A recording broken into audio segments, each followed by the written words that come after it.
I've got a note here somewhere. What is this? Healing is transcending. Recording. Are you recording? Yeah. Oh. Sorry, sis. I jumped the gun. I thought we were ready. Sorry. That's okay. Did you lock Ready. the room? I'll do a little song and dance while you do what you need to do. Oh, But okay, hi everybody. hi, everyone. Yeah. We're on lesson 159. I give the miracles I have received. And I think I'm reading it. You are. Thanks, Great. sis. Okay. No one can give what he has not received. To give a thing requires first you have it in your own possession. Well, we have to, right? We can't give something away that we don't already have.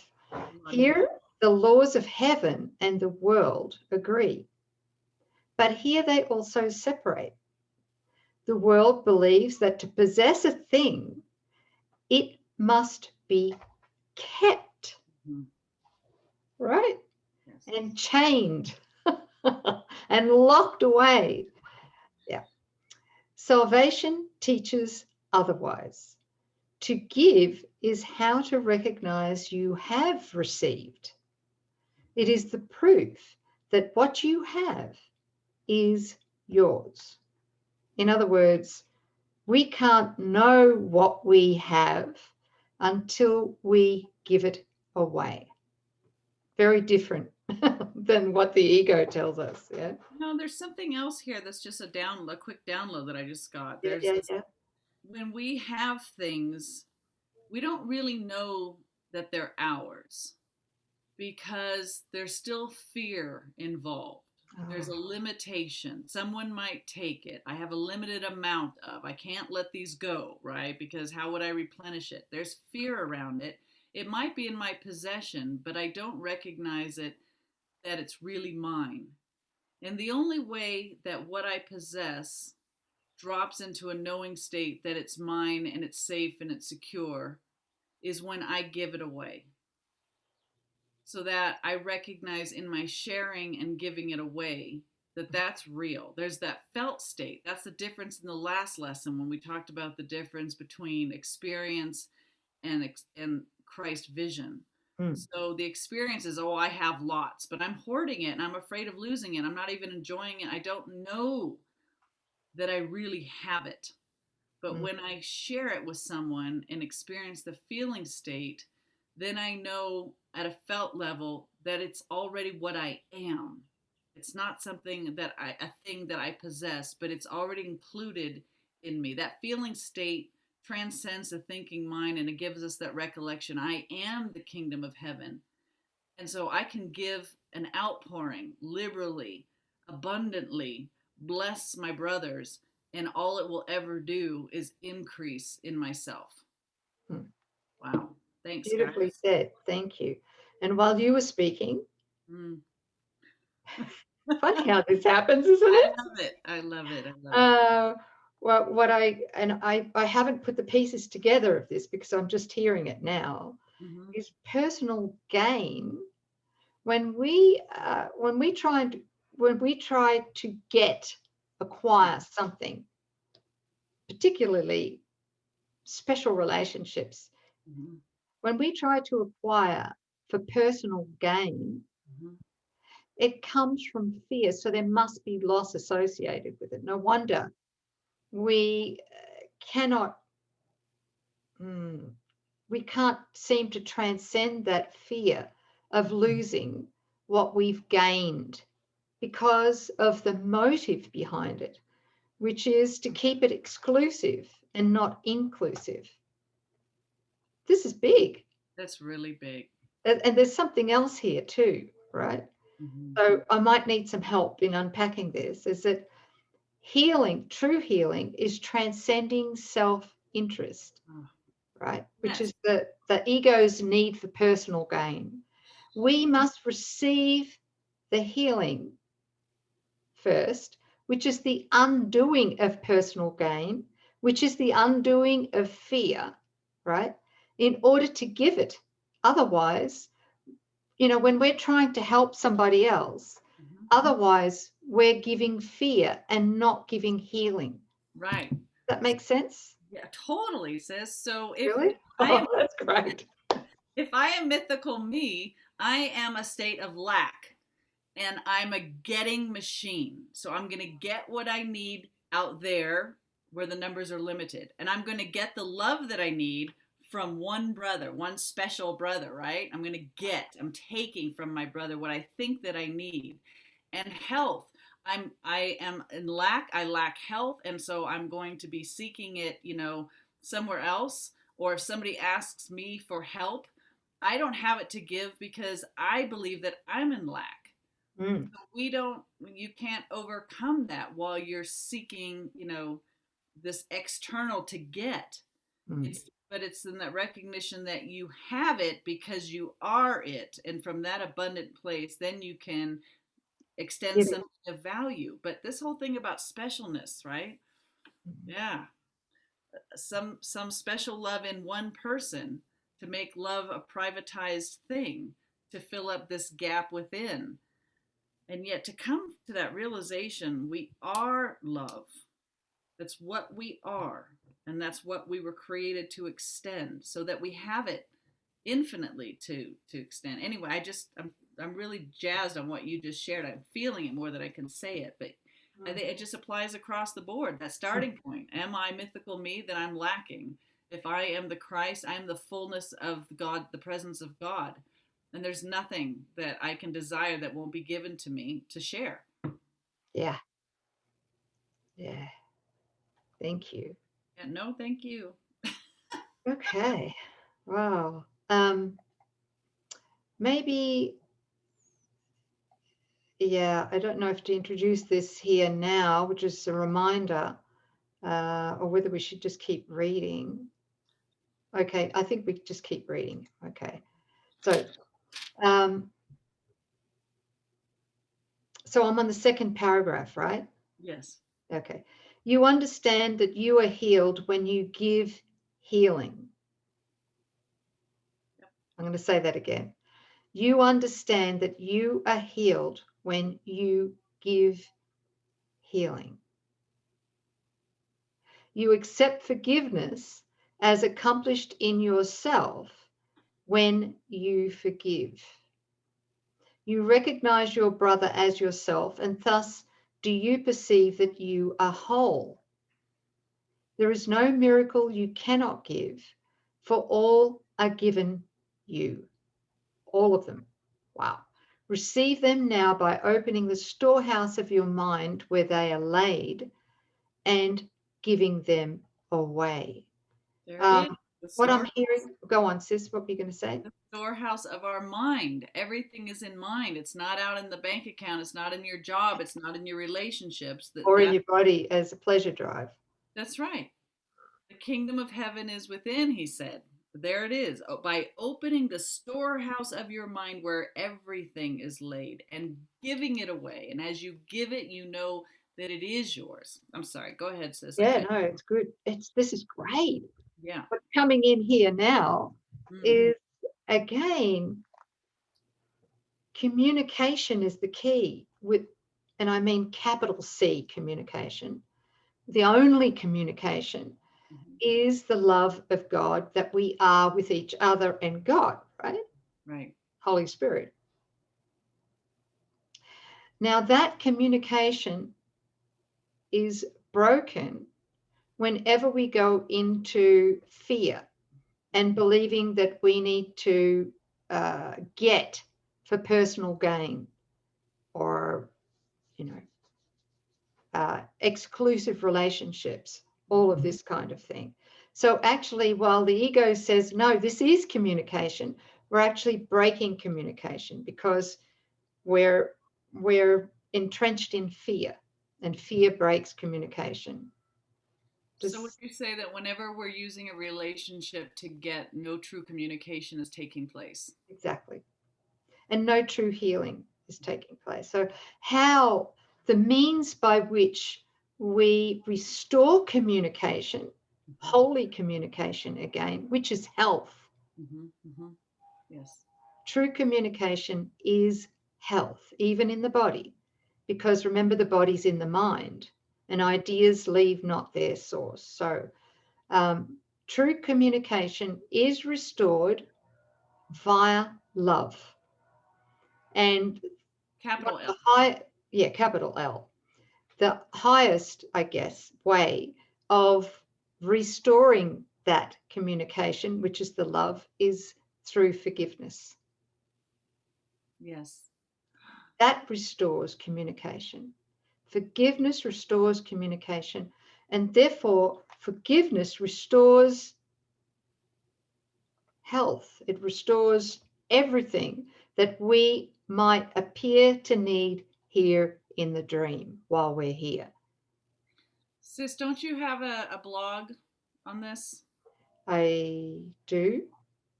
I think that would Oh, be really, really helpful I to do have one. flesh out this point that you're making about sickness and the relationship that sickness has with blocked communication. Because I think people who are listening are going to be like, "What?"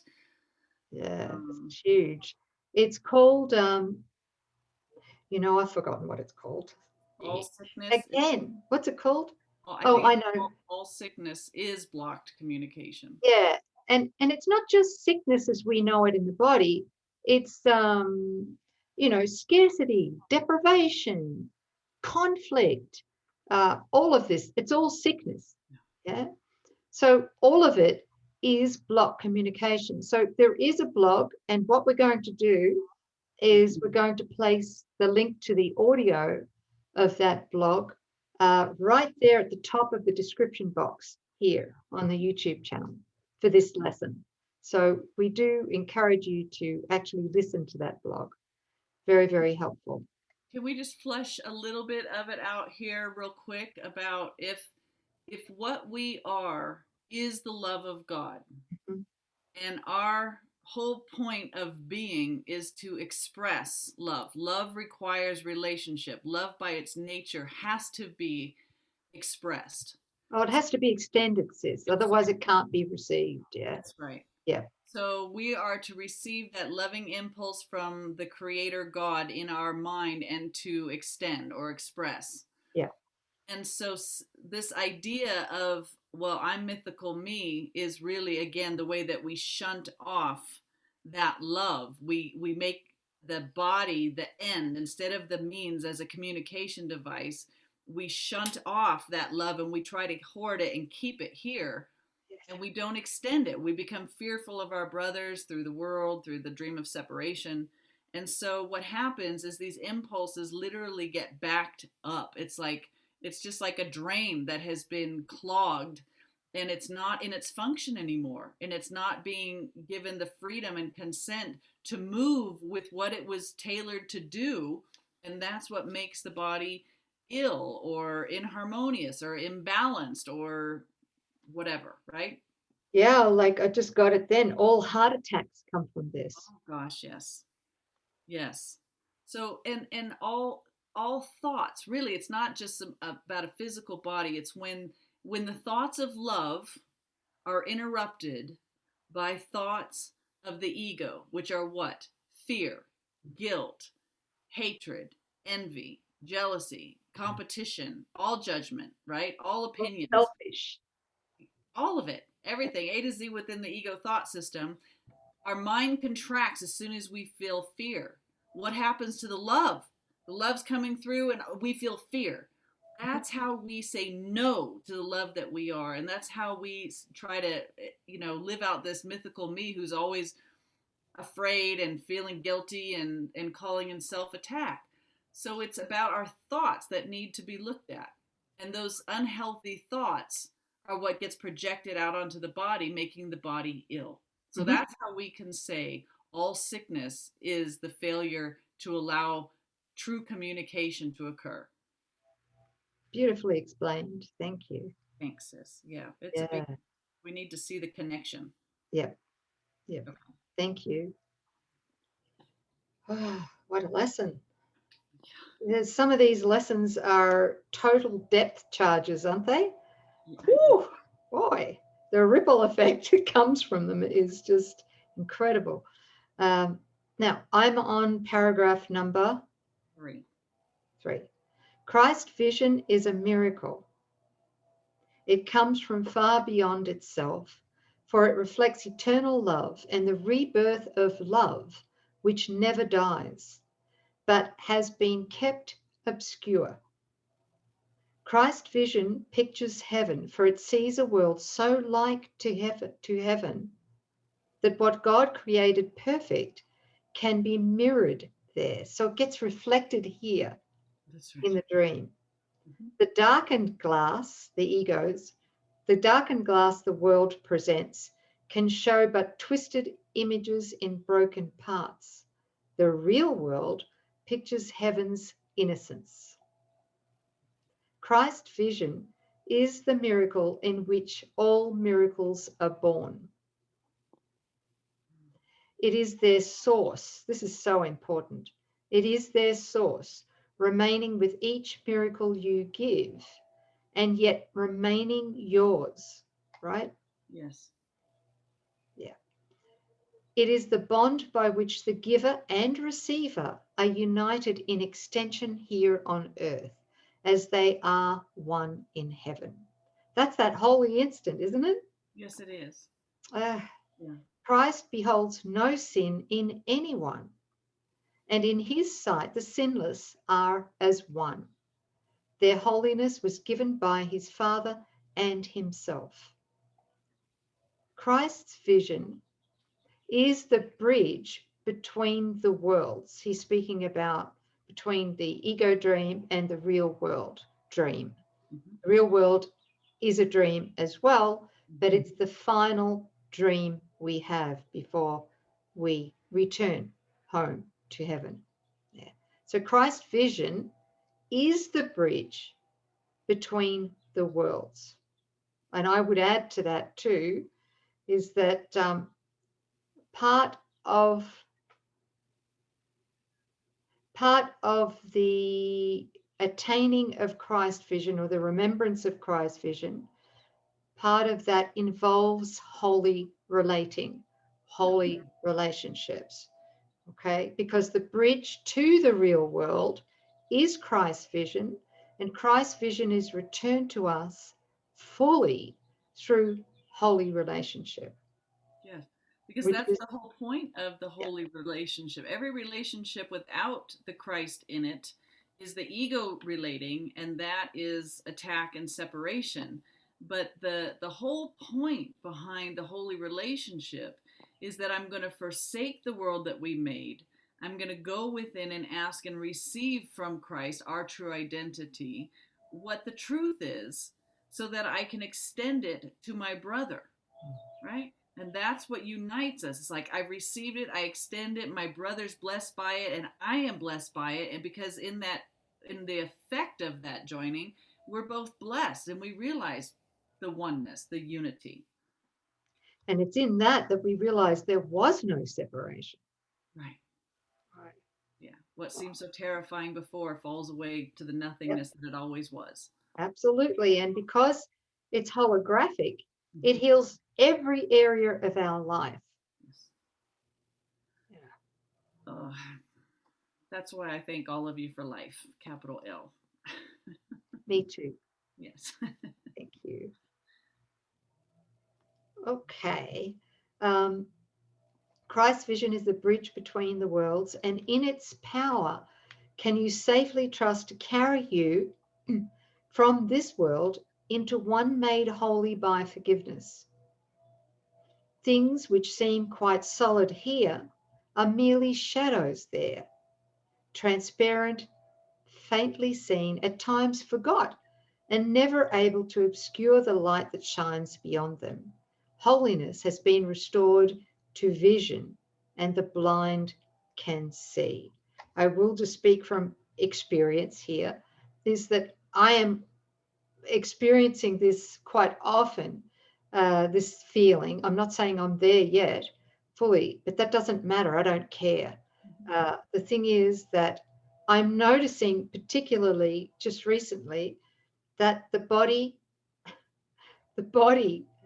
actually falls away in perception when we join in holy instance, particularly when we have a joint holy instant.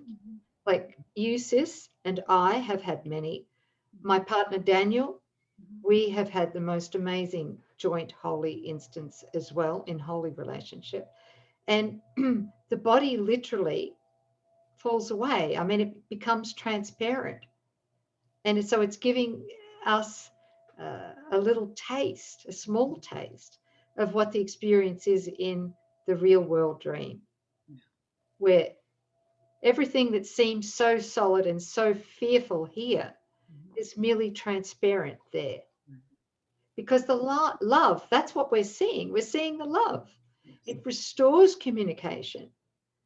And because it restores communication, anything that is not love is merely perceived as shadows, not threats.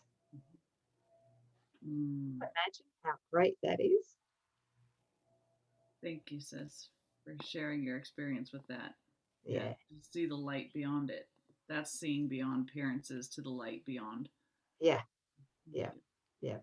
And I know you've also had experiences of that, right? Yes. Okay, next paragraph is 6, I think. Or not? Yes. Yeah.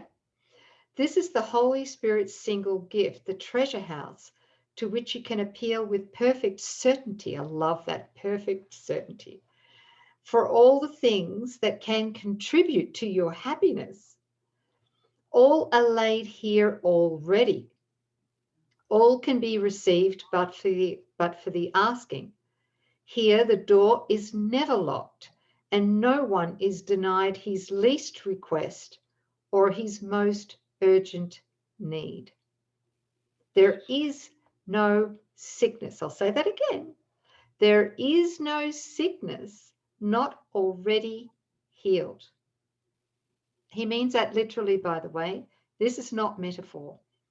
There is no lack unsatisfied, no need unmet within this golden treasury of Christ. Hallelujah. Yeah. Yeah. Here does the world remember what was lost when it was made, when the world was made. For here it is repaired, made new again, but in a different light. What was to be the home of sin becomes the center of redemption and the hearth of mercy, where the suffering are healed and welcome. No one will be turned away from this new home where his salvation waits. No one is stranger to him. No one asks for anything of him except the gift of his acceptance of his welcoming. Christ's vision is the holy ground in which the lilies of forgiveness set their roots. This is their home. They can be brought from here back to the world, but they can never grow in its unnourishing and shallow soil.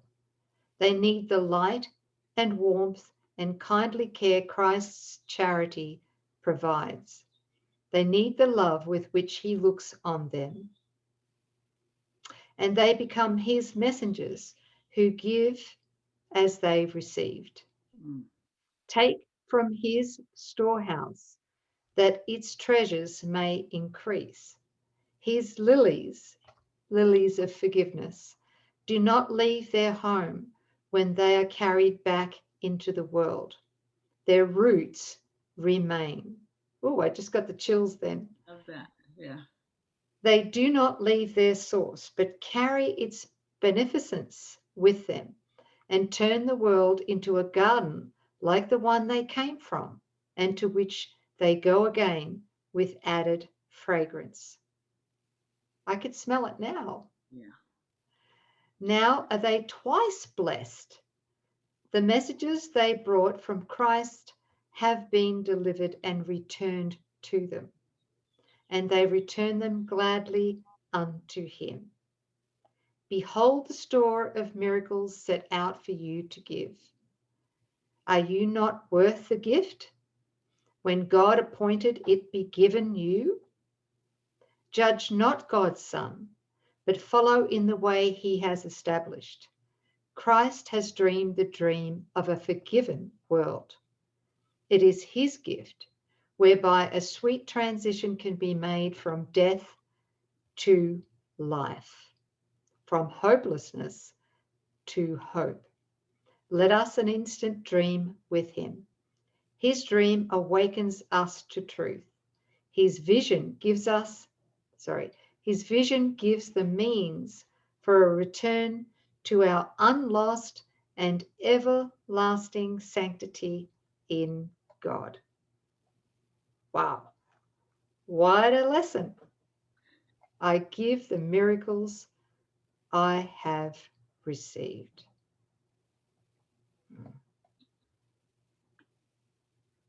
I love that about the added fragrance, and now are they twice blessed. As we receive and extend, it just grows and it comes back, and God can feel. That's why he sends forth these impulses of love, so that it would be magnified. That's what Mary meant when she said, my soul doth magnify the Lord. When we let our soul, our individuated expression of God, magnify that love, let it increase and grow and spread and to share, we're blessed, and God is just knowing itself in fuller expression. That's the joy of the Lord. It's good stuff, sis. Thank you. Yeah, thank you. And it's freely given. Freely ye have received, now freely give. Doesn't cost us anything. No, it doesn't cost anything. No, but it gives everything. Well, thank you, beautiful family, for joining us. Yes. Thank you, sis. We'll see you guys next time. Yeah. Have a blessed day.